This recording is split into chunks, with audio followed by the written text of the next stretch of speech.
మన రాష్ట్ర ముఖ్యమంత్రి జగన్మోహన్ రెడ్డి గారి మాజీ ముఖ్యమంత్రి జగన్మోహన్ రెడ్డి గారు అలాగే పంచాయరాజ్ విభాగం అధ్యక్షుడు వెన్నపూస రవీంద్ర గారి ఆదేశాల మేరకు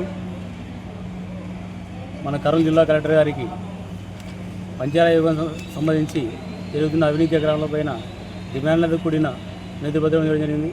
జేసీ గారు కూడా సానుకూలంగా స్పందించారు. ముఖ్యంగా ఉపాధి హామీ పథకంలో జరుగుతున్న అవినీతి అక్రమాలు చాలా ఎక్కువ ఉన్నాయి.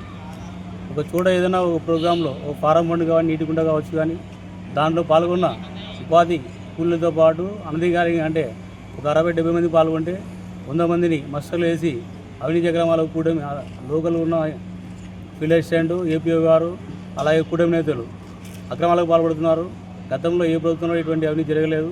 అలాగే సర్పంచులకు సంబంధించి నిధులు కావచ్చు ఇంకా ఇతర అన్నీ కూడా వాళ్ళు డైవర్ట్ చేసి సర్పంచులకు అధికారంలోకి చేస్తున్నారు.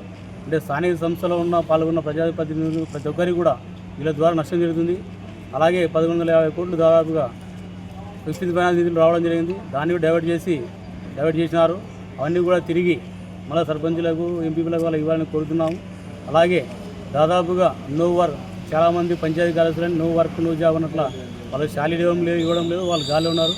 వాళ్ళకి ఖచ్చితంగా తగిన విధంగా న్యాయం చేయాలని కోరుతున్నాము. ఇలా పంచాయతీ విభాగంలో ప్రతి ఒక్కరు కూడా అవినీతి అక్రమాలకు పాల్పడి దేశంలో ఎక్కడ లేకుండా మన రాష్ట్రంలో మాత్రం చాలా అవినీతి అక్రమాలు జరుగుతున్నాయి. చాలా ఘోరంగా జరుగుతున్నాయి. ఇవన్నిటికీ వ్యతిరేకంగా రాష్ట్ర వ్యాప్తంగా ఈరోజు అన్ని జిల్లాలు కూడా పంచాయతీ విభాగం సంబంధించి ఇవ్వడం జరిగింది. ఈ విధంగా ఈ పంచాయరాజ్యాన్ని తుట్టుపడుస్తూ రాజ్యాంగం కల్పించిన హక్కులను తుట్టుపడుతున్నారు. రాజ్యాంగంలో ఆర్టికల్ 73, 74 ప్రకారం సర్పంచులకి పూర్తి అధికారం ఇవ్వాలని కోరుకుంటూ రాబోయే రోజుల్లో ఈ పంచాయతీ విభాగాన్ని మేము బలోపేతం చేసి స్థానిక ఎన్నికల్లో వైసీపీ పార్టీని విజయం చేసే విధంగా చేస్తామని చెప్పి ఈ సందర్భంగా తెలియజేస్తున్నాం. జై హింద్, జై జగన్.